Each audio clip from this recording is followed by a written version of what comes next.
Buen día compañeros, buen día abogado. Mi tema de exposición es la parcería. Es una modalidad de los contratos locatio conductio, es decir, los contratos de arrendamiento. Pero el objeto de estos contratos era un predio rústico, una porción de tierra donde se hacía agricultura, donde se sembraba la tierra.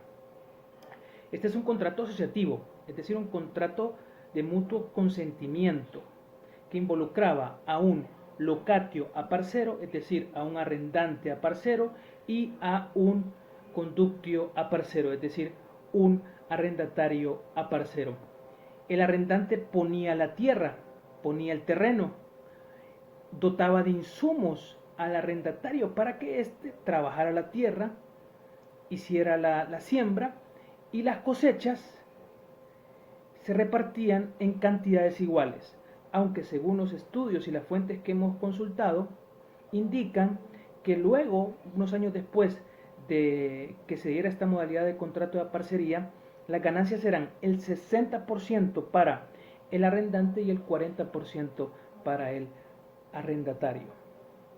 Destacar también que las pérdidas en las cosechas también se tenían que sufragar o se tenían que soportar en partes iguales. Esa era una de las cláusulas en el contrato, que también las cosechas, si se perdían por una crisis económica, si se perdían por un fenómeno natural, por una plaga, esas cosechas también tenían que ser asumidas las pérdidas en partes iguales.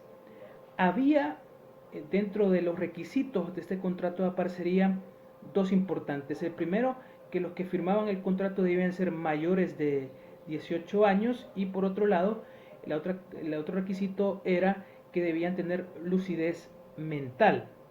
Estos contratos eran por escrito, podrían ser orales o de buena fe, aunque luego tuvo que imponerse que fuera por escrito los contratos. Y las causas para la terminación de estos contratos, dentro de los más importantes está que, como era de consentimiento mutuo, si había un convenio, si había un consentimiento entre ambas partes, se podría disolver. También, si una de las partes lo pedía, si se cumplía el tiempo de duración, porque en un principio el tiempo mínimo de duración de los contratos de parcería era de un año, luego se cambió el tiempo mínimo a 3 años y el tiempo máximo a 20 años.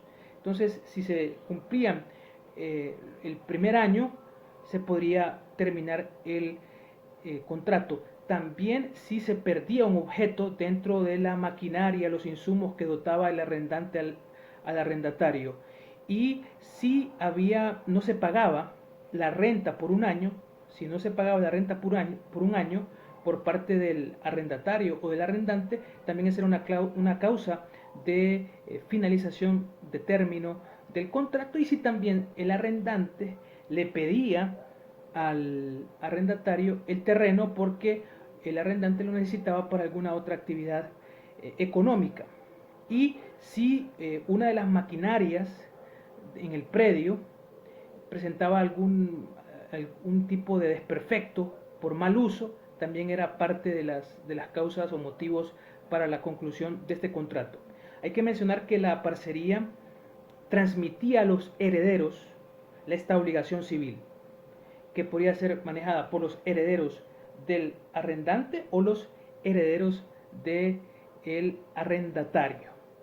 Y es también importante mencionar que, como una de las cláusulas dentro de este contrato, se tenía que mantener la costumbre de la siembra de la cultura romana, de Roma. Esa costumbre debía mantenerse en la siembra y en la agricultura, y era una de las exigencias de este contrato. Y luego se fue diversificando, no solamente en el tema agrícola, sino también en el tema de ganadería y en el tema de la pesca y en el tema avícola. Esos eran los rubros dentro de los contratos de aparcería. Soy Rafael Plata, estudiante de la carrera de Derecho de la Universidad Tecnológica de Honduras, UTH, para la clase de Derecho Romano en este 2020.